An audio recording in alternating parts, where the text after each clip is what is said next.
nós estamos estudando o início do evangelismo. Estudamos o que é o evangelho, qual é a mensagem que nós devemos levar. Portanto, ide e levai o evangelho, pregar o evangelho a toda criatura da terra. Nos últimos 40 anos, o teor da mensagem foi alterado. Portanto, ide e dizei: Jesus te ama, Jesus tem um plano maravilhoso na sua vida. Você está doente, Jesus pode te curar, pode te dar uma vida melhor, pode te dar paz. Isso não é o evangelho. A mensagem do evangelho consiste em proclamar a morte, sepultamento e ressurreição de Cristo, e chamar os pecadores em todos os lugares que se arrependam e creiam no Santíssimo Evangelho. Isso é a mensagem do Evangelho. Tem nada a ver com vida melhor aqui na terra.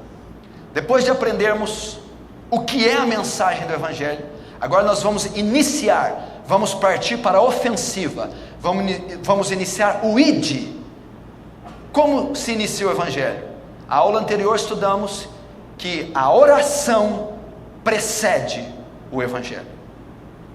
Todo grande evangelista, missionário, ganhador de almas, foi um homem ardente em oração. O apóstolo Paulo revela isso em Colossenses capítulo 4, que ele estava orando para que portas se abrissem, para que ele pregasse, e para que Deus desse a ele sabedoria, virtude ao pregar. Então, antes do evangelismo, intercessão, agonia, oração, súplicas, rogos, prantos com jejuns, de dia e de noite, em favor de pecadores, rogando a Deus que os atraia ao Salvador, que os leve à fé, que os leve ao arrependimento. Oração. Isso deve preceder o evangelismo. Antes de você ir, você deve ser um homem de oração. Segunda coisa que temos que aprender: o início do evangelismo, antes de irmos. Lucas 24:49 diz assim: eis que sobre vós envio a promessa do meu Pai, ficai porém na cidade de Jerusalém, até que do alto sejais revestidos de poder.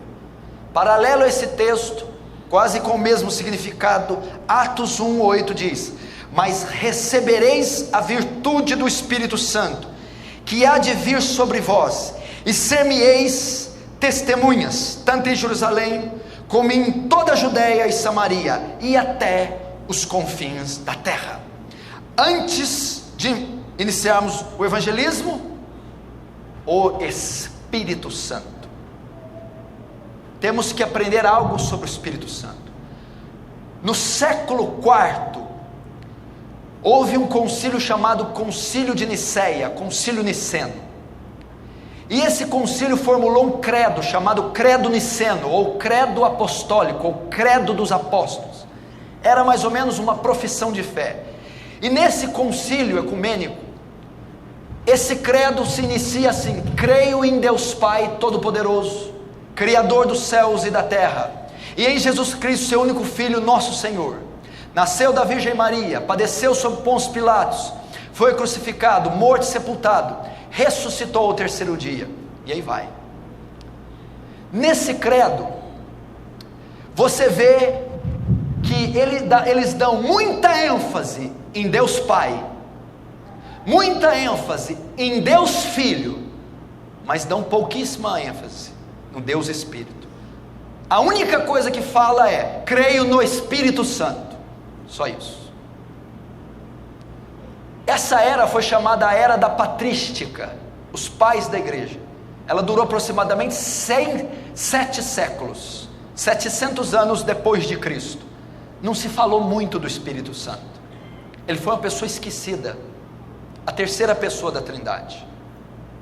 E depois, sucessivamente, até a era chamada escolástica, até depois chegarmos na Reforma, passando pelo período das trevas, não se falou muito do Espírito Santo.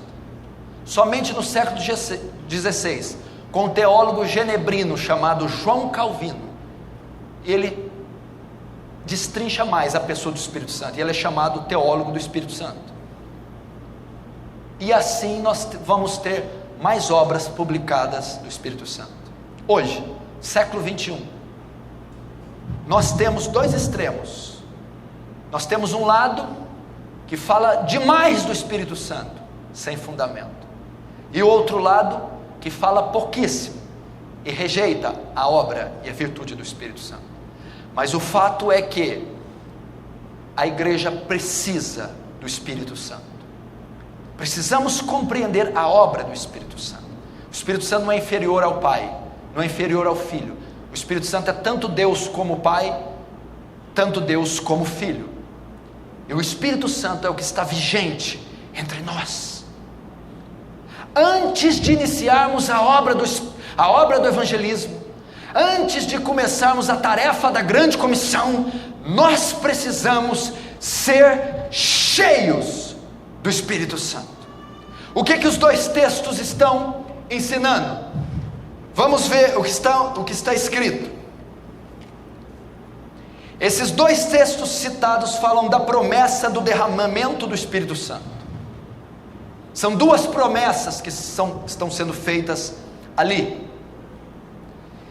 Jesus mostra nesses textos que sem a ação e o poder do Espírito Santo é impossível cumprir a tarefa da grande comissão, a evangelização mundial. Sem a ação do Espírito Santo, sem a igreja ser revestida do poder do Espírito Santo, sem o crente ser cheio do Espírito Santo, ele não pode evangelizar, ele não pode fazer missões, ele fracassará na tentativa de levar pecadores à conversão. É isso que o texto está ensinando. Vamos ver. Olha o que diz Lucas 24:49. Eis que sobre vós envia a promessa do meu Pai. Ficai, pois, na cidade de Jerusalém, até que do alto sejais revestidos de poder. Olhem para mim. Jesus aqui já tinha morrido, Jesus já tinha sido crucificado, agora ele havia ressuscitado, e ele encontra com os apóstolos e os discípulos, e ele vai dar a eles mandamentos, ele vai dar a eles ordem, e ele dá a eles a ordem da grande comissão, a tarefa da evangelização. Mas ele dá outra ordem: não saiam de Jerusalém, não saiam de Jerusalém, não abram igreja, não iniciem missões, não plantem igrejas, não preguem para qualquer pessoa, fiquem em Jerusalém. Por quê? Até que vocês sejam revestidos de poder. Que poder é esse? A palavra poder no grego, dunamis, poder sobrenatural, poder do Espírito Santo. Revestidos, do grego enduo, entrar em uma veste, ser coberto com uma túnica.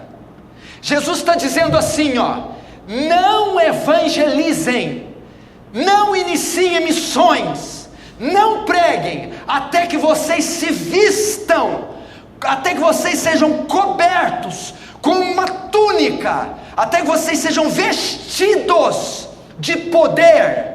Que poder é esse? Dunamis, poder sobrenatural, poder espiritual, o poder do Espírito Santo. A ideia do grego aqui é o quê? É vestir uma roupa, é como se vestisse uma túnica, fossem encapados, cobertos do pescoço aos pés. Jesus está dizendo: sejam cobertos do Espírito Santo primeiro, vistam-se do poder sobrenatural primeiro, revistam-se com uma túnica até o pescoço do Espírito Santo, depois comecem a evangelização. É isso que o texto está dizendo. O Espírito Santo iria cobri-los de poder para o evangelismo. Abre aspas, os apóstolos não poderiam ter evangelizado as nações, iniciado a igreja, estabelecido o reino de Deus no mundo como fizeram, sem o revestimento de tal poder.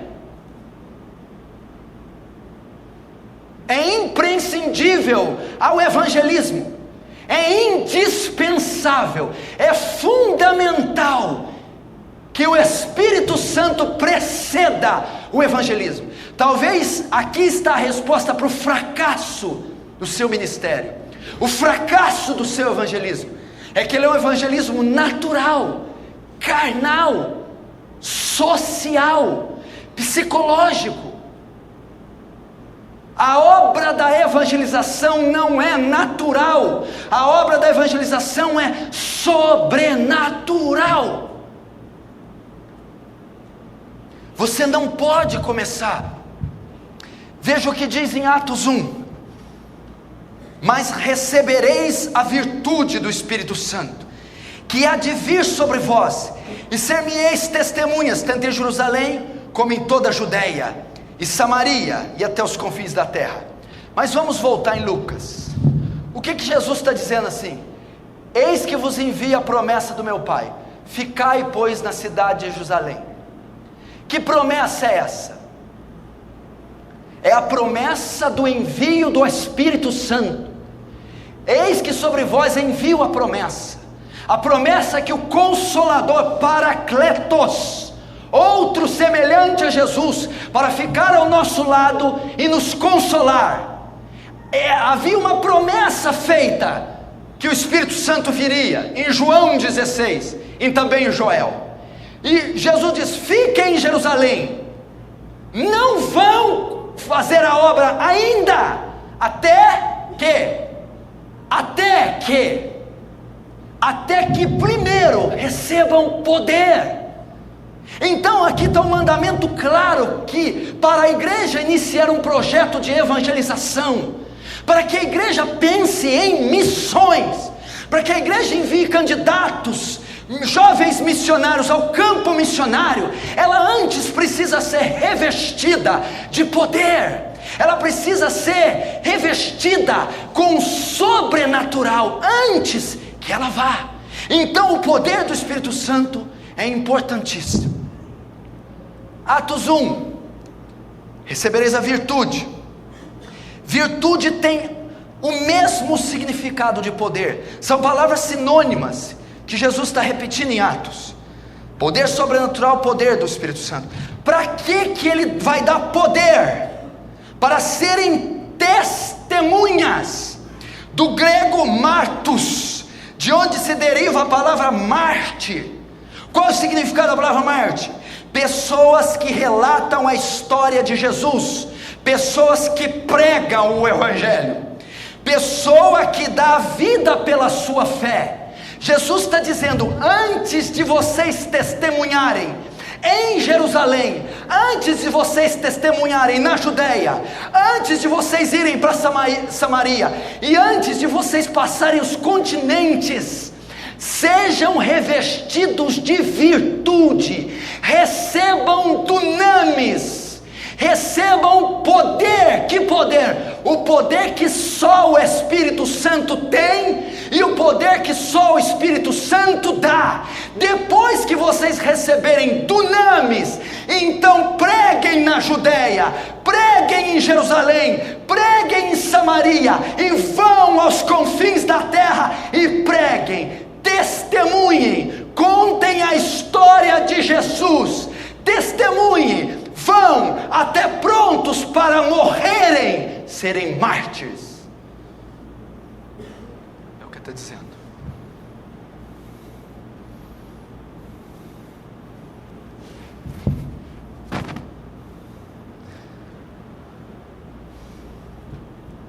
Nesse momento, os discípulos não tinham força em si mesmos, nem sabedoria, nem coragem suficientes para pregar o evangelho. Porém, antes de testemunharem, receberiam capacitação. Meu irmão, Pedro não estava pronto para testemunhar. Pedro não estava preparado para testemunhar. Pedro não estava pronto para dar sua cabeça pelo evangelho.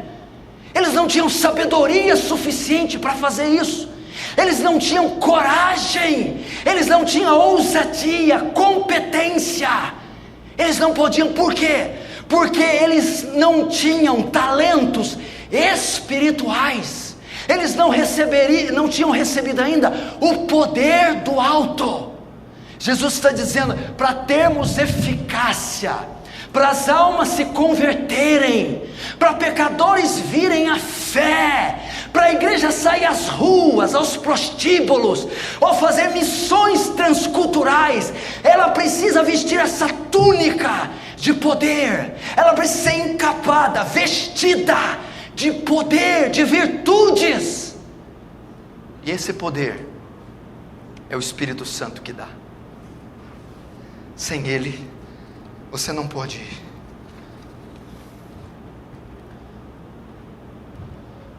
Porque é necessário o poder e a ação do Espírito Santo na tarefa da grande comissão, no evangelismo mundial. Por quê, meu irmão?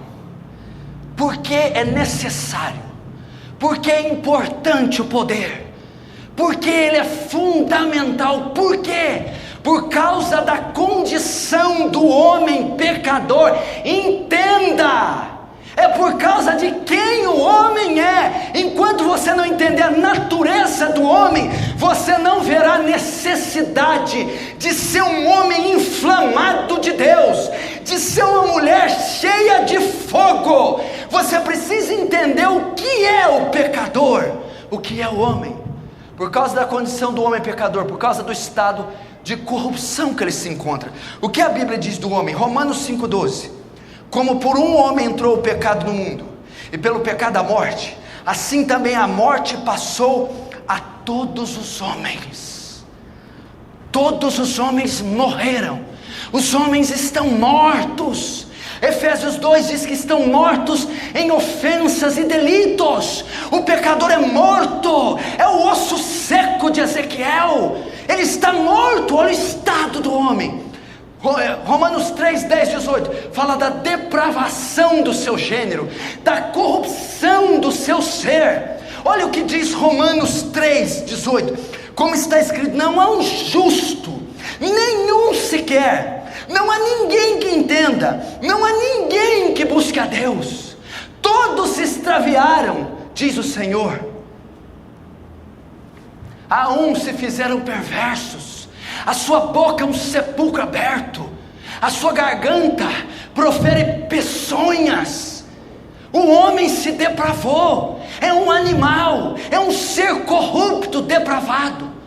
J.C. Ryle, no seu livro Santidade, diz que quando uma criança nasce, as mães dizem, olha que anjinho. Elas deveriam dizer, não, é um pecadorzinho que nasceu. Salmo 51 corrobora essa ideia.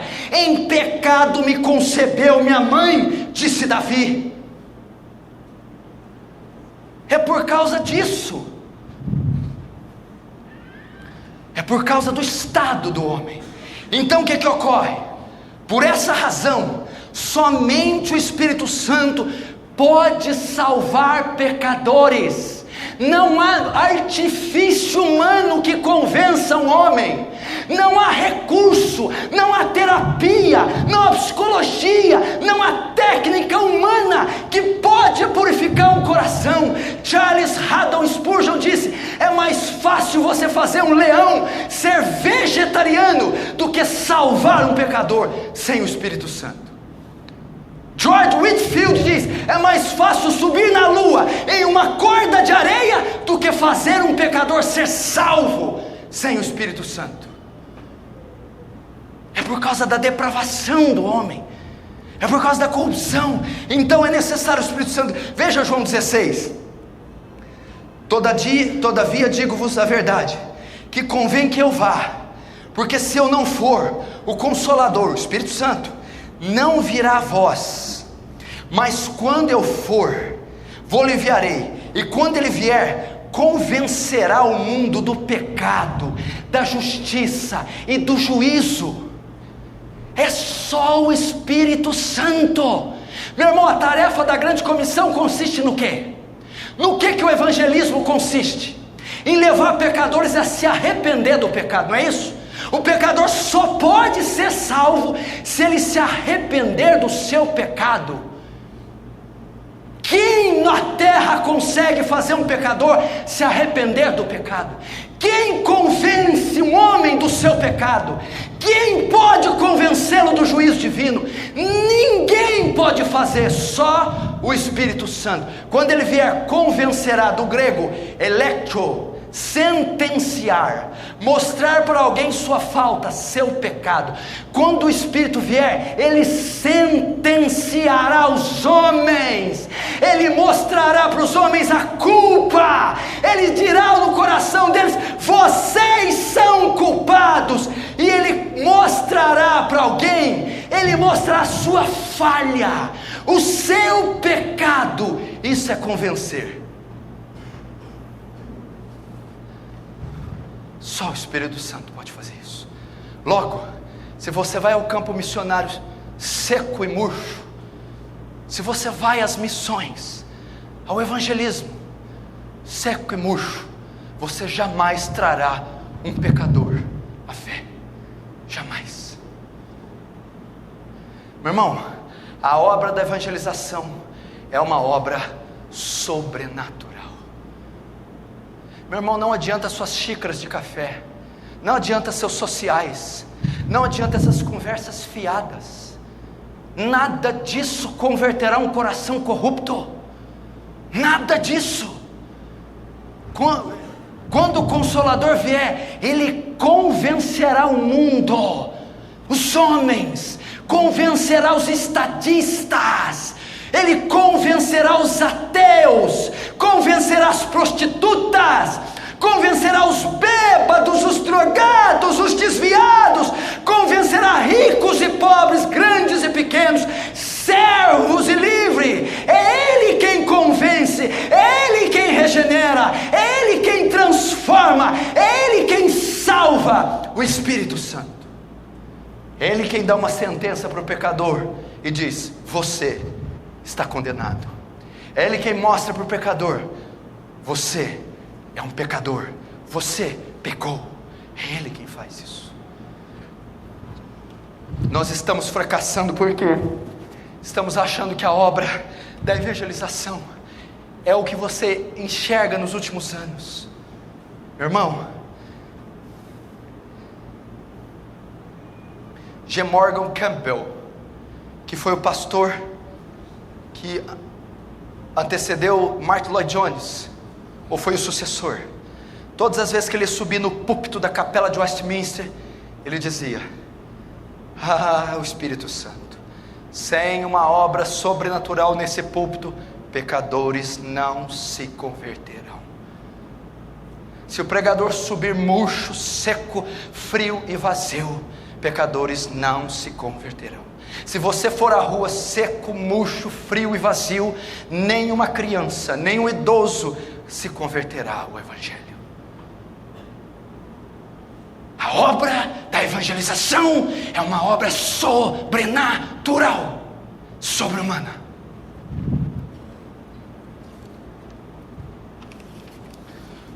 O apóstolo Paulo, bem como os crentes de Atos, sabiam disso. 1 Coríntios 2,4: e a minha palavra e a minha pregação não consistiram em palavras persuasivas de sabedoria humana, mas em demonstração de espírito de poder. Paulo sabia que sem esse poder, pecadores jamais se converteriam. O erudito Paulo, o poliglota Paulo, o cientista das religiões Paulo, o bandeirante Paulo, o emissário Paulo, o grande teólogo Paulo dizia: todo o meu intelecto não serve de nada, eu baseio o meu ministério em demonstração de poder e do Espírito. Demonstração de poder. Paulo, o que traz êxito ao seu ministério é o discipulado de Gamaliel, é a Torá, é o latim, o grego e o hebraico, são as missões, são as viagens. Não, O que traz êxito a você, Paulo? O poder do Espírito Santo, a túnica que o Espírito Santo me deu a vestir, o poder que em mim opera. Paulo fala assim: e assim combato, segundo a eficácia que em mim opera poderosamente. Segundo a eficácia que opera em mim poderosamente. Que eficácia é essa? O Espírito Santo. O Espírito Santo, ele sabia. Ele chegou aos crentes de Corinto: olha, eu não falo como Aristóteles, nem Sócrates, nem Platão, nem Péricles, nem Epimênides. Eu não falo segundo a filosofia grega. Eu não falo segundo os Césares romanos. Eu não falo segundo a mente humana. Eu falo segundo a ação do Espírito Santo, o poder do Espírito Santo. Esse era o segredo de Paulo. Você um dia poderá dizer isso: a minha palavra e a minha pregação não consiste em palavras persuasivas. Não é Freud, não é Lacan, não é ciências humanas, sabedoria humana não são humanas. Não é manipulação de massa, não é positivismo, não é iluminismo, não é racionalismo, é demonstração de poder. Não é Descartes, não é Voltaire, não é Einstein, não é Newton, é demonstração de poder. Poder do Espírito Santo. Os cristãos de Atos, vamos ver se eles confirmam o que eu estou pregando. Atos 4:31. E tendo orado, moveu-se o lugar em que estavam reunidos, plural. Quem orou foram muitas pessoas, a igreja. E todos foram cheios do Espírito Santo. E o que eles fizeram? Depois de serem cheios do Espírito Santo, anunciaram com ousadia a palavra de Deus. Depois que foram cheios, pregaram. Depois que foram cheios, evangelizaram. Depois, não está dizendo que pregaram e depois foram cheios, fizeram missões e depois foram cheios, cumpriram o ID e depois foram cheios. Não, eles oraram primeiro, esperaram o enchimento, esperaram fogo descer do céu. Depois que fogo desceu do céu, depois que cada um recebeu uma túnica de poder, então eles pregaram. Nós temos que fazer isso. A igreja tem que fazer isso. Se você quer ter êxito, trazer sua mãe para Jesus, o seu pai, os seus filhos, os seus vizinhos, avós, os seus colegas de escola. Se você quer encarar uma universidade, uma escola fundamental, média, se você quer trazer a repartição que você trabalha, você precisa da túnica, você precisa vestir, você precisa ser cheio do Espírito Santo. Senão você vai fracassar. O próprio Jesus fez isso. Jesus, olha lá. E maravilharam-se da sua doutrina, da doutrina de Jesus, porque os ensinava como tendo autoridade, e não como os escribas. Por que se maravilharam? Por que se maravilhavam com Jesus? Porque eram convencidos, constrangidos. Por quê? Ele termina o sermão: e se maravilharam da sua doutrina. O coração da multidão se contristou, se quebrantou, compungiu-se, ficou maravilhada, extasiada com a pregação de Jesus, com o ensino, com a doutrina. Por quê? Lucas 4, 18, 19 dá a resposta. Jesus é quem está dizendo aqui: o Espírito do Senhor é sobre mim, porque o Senhor me ungiu. O Espírito Santo veio sobre Jesus. O Senhor Deus ungiu para quê? Para evangelizar. Jesus, para evangelizar, primeiro recebeu o Espírito Santo. Deus ungiu a Jesus para ele evangelizar os pobres, enviou a curar os quebrantados de coração, e a pregar a liberdade aos cativos, e a restauração da vista aos cegos, e a pôr em liberdade os oprimidos, e a anunciar o ano aceitável do Senhor. Era por isso que se maravilhavam da doutrina, da pregação de Jesus, porque o Senhor ungiu a Jesus, porque o Espírito Santo estava sobre Jesus. Para que ele veio? Para ele evangelizar, para ele pregar, para ele anunciar. 3 verbos aqui que falam da proclamação oral: evangelizar, pregar e anunciar. Antes disso, o Espírito do Senhor é sobre mim, o Senhor me ungiu. Você quer que se maravilhem da sua pregação? Esse maravilha não é admiração apenas, é contrição de coração. Você quer que se quebrantem quando você pregar? Você quer que tremam na sua frente? Você quer que arrependam-se quando você pregar? Oh, meu irmão, seja cheio do Espírito Santo. Busque o Espírito Santo. É só o Espírito Santo.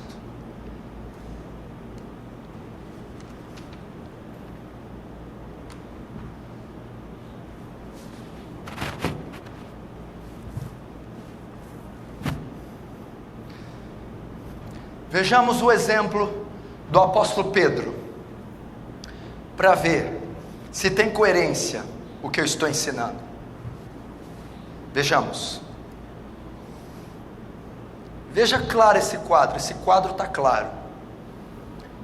Primeiro, o enchimento de Pedro, e cumprindo-se o dia de Pentecostes, estavam todos reunidos no mesmo lugar, e todos, inclusive Pedro, foram cheios do Espírito Santo.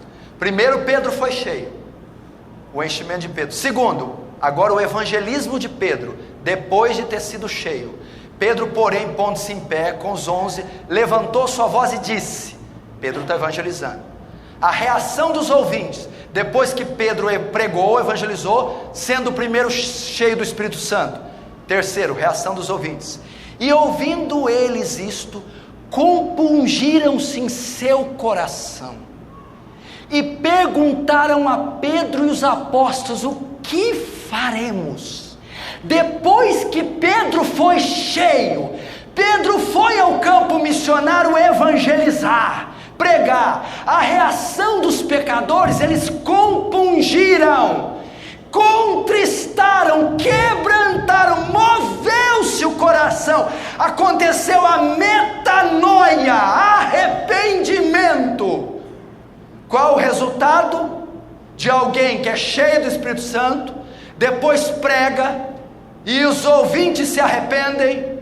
E disse-lhe Pedro, arrependei-vos, de sorte que foram batizados que de bom grado receberam sua palavra.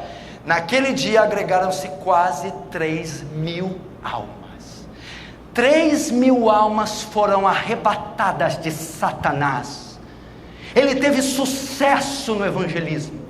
Pecadores se converteu. Ninguém prega para ninguém se converter. Todo mundo prega na esperança, no afã de que eles se convertam. Resultado: 3.000 almas. Agora, o que deu êxito a Pedro? O que fez Pedro, no seu primeiro sermão, ganhar 3.000 almas? 3.000 pessoas, 6 vezes o número dessa igreja. Em um sermão, crianças, adolescentes, idosos, negros e brancos, magistrados, plebeus, todas as classes. O que fez?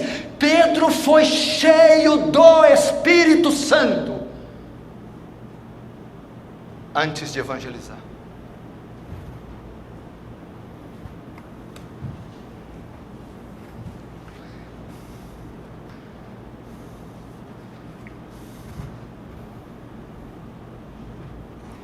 Pedro foi cheio do Espírito Santo antes de evangelizar. Pedro era um homem rude, truculento, semi-analfabeto, pescador, um homem do campo. É impossível ele ter esse resultado pela força do braço dele. E é engraçado que qualquer teólogo prolífico, qualquer mente pensante, filosófica, qualquer homem por mais retórica que possuísse, jamais teria ou terá o mesmo resultado de Pedro, se ele não for revestido, saturado do poder. Primeiro, o Espírito Santo precede o evangelismo. Os crentes de outros séculos também confirmam essa verdade. Não só na era apostólica, não só nos primeiros anos, mas outros crentes também confirmam essa verdade. Acompanhe comigo. Vamos ver a vida de Dwight Lyman Moody, o evangelista de Chicago. Todo o tempo eu clamava a Deus pedindo que me enchesse do seu Espírito. Então, certo dia, na cidade de Nova York, que dia, não posso descrevê-lo, nem quero falar no assunto, é uma experiência quase sagrada demais para ser mencionada. O apóstolo Paulo teve uma experiência acerca da qual não falou por 14 anos. Tive uma experiência tão grande do seu amor, que tive de rogar-lhe que retirasse de mim a sua mão. Voltei a pregar, os sermões não eram diferentes, não apresentei outras verdades, contudo, centenas se converteram. Por que centenas se converteram com a pregação de Moody? Por que centenas se converteram com o evangelismo de Moody? Porque ele estava orando e pedindo: Deus, enche-me do seu Espírito, enche-me do seu Espírito. Então Moody foi cheio do Espírito Santo, e almas se converteram. Ainda Moody, sobre o mesmo acontecimento, alguém ainda escreveu: o fruto de sua pregação, da pregação de Moody, tinha sido pequeno. Angustiado em espírito, ele andava pelas ruas da grande cidade de noite orando, lá em Nova York. Ó Deus, unge-me com teu Espírito. Ó Deus, unge-me com teu Espírito. Deus ouviu e concedeu-lhe, lá mesmo na rua, aquilo por que rogava. Sua vida anterior era como se experimentasse puxar água de um poço que parecia seco. Agora Deus fez sua alma como um poço artesiano, onde nunca falta água. Assim chegou a compreender o que significam as palavras: a água que eu lhe der virá ser nele uma fonte de água que mana para a vida eterna. Moody, ser cheio do Espírito Santo. Vamos ver Evan Roberts. O derramamento do Espírito aconteceu em 1904.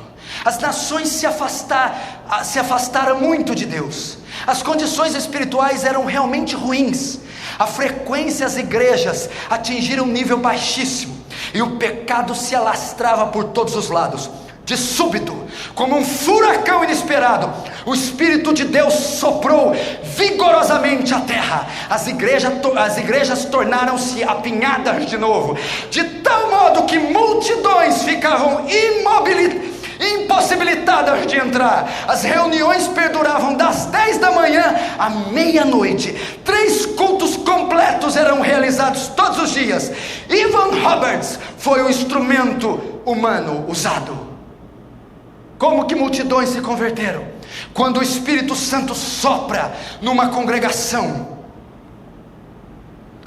Ainda, Evan Roberts: nunca antes acontecera algo semelhante no país de Gales, com resultados tão extensos e duradouros. Os incrédulos se convertiam, os beberrões, gatunos e jogadores profissionais eram salvos, e milhares voltavam a ser cidadãos respeitáveis. Confissões de pecados horrendos se faziam ouvir por toda parte. Dívidas antigas eram saldadas, pagas. Os teatros foram obrigados a fechar as portas por falta de espectadores. Em 5 semanas, 20.000 pessoas se uniram às igrejas. Por quê? O derramamento do Espírito Santo. O derramamento do Espírito Santo. Porque um homem foi cheio, Evan Roberts. Vamos ver Oswald Smith, aquele que escreveu Paixão pelas Almas.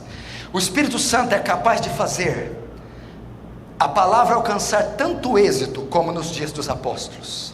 Ele pode salvar as almas, as centenas ou aos milhares, como também de uma em uma ou de duas em duas. A razão por que não somos mais prósperos é que não contamos com o Espírito Santo entre nós, em poder e energia como nos tempos primitivos. Se contássemos com o Espírito para selar nosso ministério com poder, isso significaria que pouco valor daríamos ao talento humano. Os homens podem ser pobres e sem estudo, suas palavras hesitantes e gramaticalmente erradas, porém se o poder do Espírito as estiver bafejando, o evangelista mais humilde será mais bem sucedido do que o mais erudito dos doutores, ou o mais eloquente dos pregadores. Oswald Smith. Não ponha desculpa na ignorância, não ponha a culpa na ignorância, na incapacidade intelectual. Você precisa do Espírito Santo. Vamos ver o que disse Charles Haddon Spurgeon. É extraordinário, é o extraordinário poder de Deus, e não os talentos humanos, que obtêm vitória. É a unção espiritual extraordinária, e não de poderes mentais extraordinários que precisamos. O poder intelectual pode encher um templo, mas o poder espiritual enche o templo de angústia de alma. O poder intelectual pode atrair numerosa congregação, mas somente o poder espiritual pode salvar almas. Precisamos do poder do Espírito Santo. Charles Spurgeon.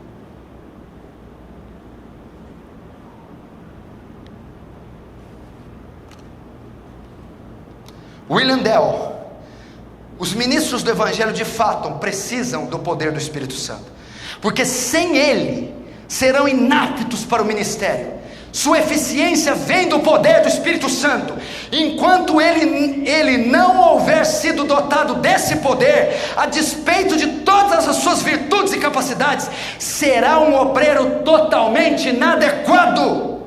É por isso que os próprios apóstolos tiveram que se manter em silêncio, até que do alto fossem revestidos de poder. Competia-lhes esperar em Jerusalém, até que recebessem a promessa do Espírito. Antes disso, não deveriam pregar, não deveriam sair às ruas.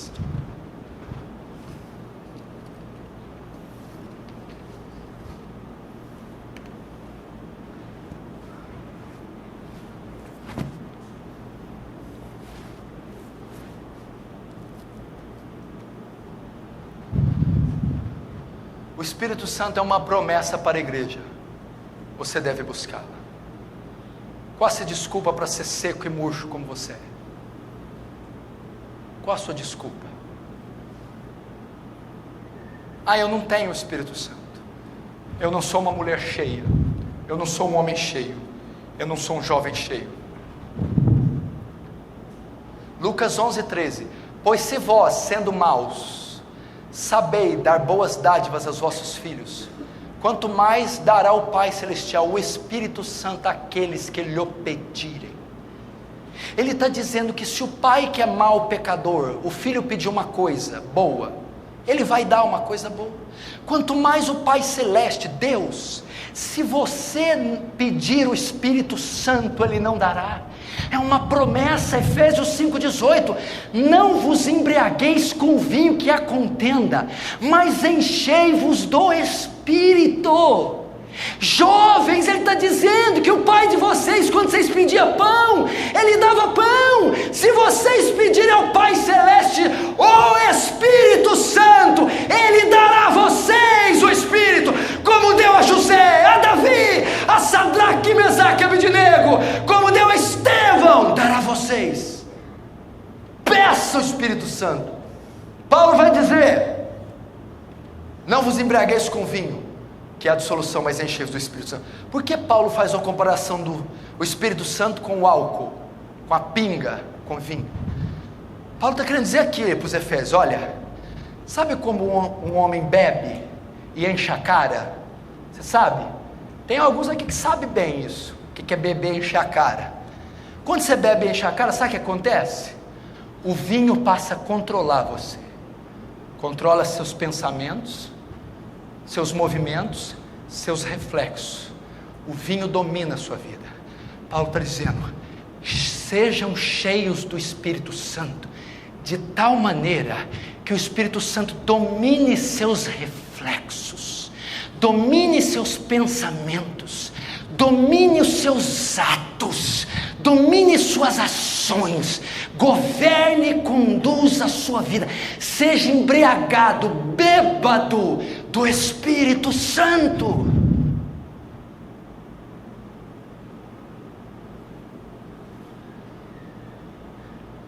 Peça,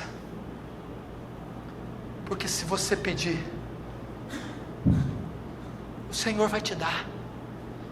O Espírito Santo é uma promessa. Ah, igreja, que riqueza é essa? Paulo vai dizer, se não me engano, nos Gálatas: e temos esse poder em vasos de barro, para que a excelência, e temos essa glória em vasos de barro, para que a excelência do poder não seja nossa, mas de Deus. Somos vasos de barro, mas a glória está depositada dentro de nós. É o Espírito Santo. Peça o Espírito Santo. Vamos buscar o Espírito Santo para a conversão de pecadores.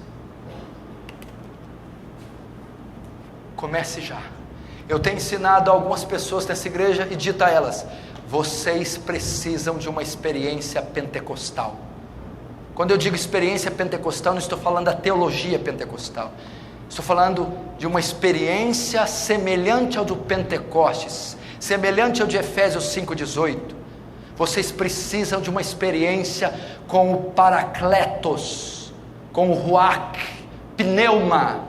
Vocês precisam de uma experiência com o Dunamis. Vocês precisam da túnica que Ele prometeu. É uma promessa, Ele dará essa túnica. Ele vestirá vocês, ladeará vocês de poder. Mas vocês precisam buscar, precisam pedir, precisam orar, precisam jejuar, até que do alto vocês sejam revestidos de poder. Então vocês irão às ruas, às praças, aos hospitais, aos prostíbulos, às universidades, aos vilarejos, às missões, e pregarão, e almas se converterão.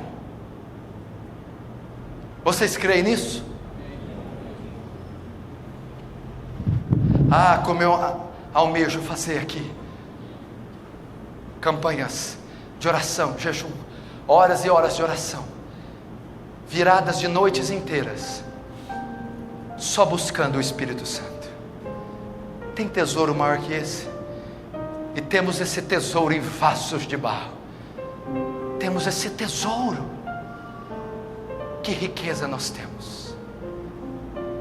O mesmo Espírito que ressuscitou a Jesus dos mortos habita em você.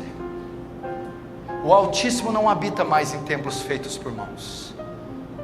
Oh, meu irmão, que um Pentecostes aconteça nessa cidade, nessa igreja. Que um Pentecostes aconteça aqui, que um avivamento irrompa nessa igreja.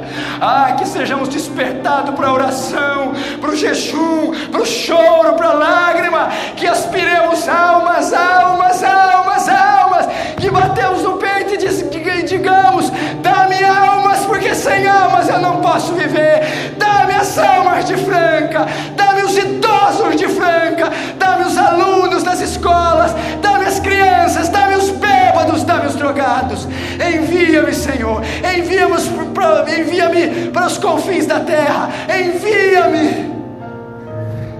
Ah, jovem, se recrute. Ah, irmão, pegue uma mochila, pegue a Bíblia, a palavra de Deus, seja revestido desse poder e vá, meu irmão. Do outro lado da eternidade eu te encontro. Pregue, viva para algo digno. Você nasceu para coisas melhores. Abandone essa vida medíocre, abandone os valores desse mundo. Vá às almas, vá aos pecadores, Vá à frente da batalha, mas peça primeiro o Consolador. Não seja um cristão murcho, seco, frio, vazio. Não me venha com seus argumentos intelectuais. Feche os seus olhos, vamos orar.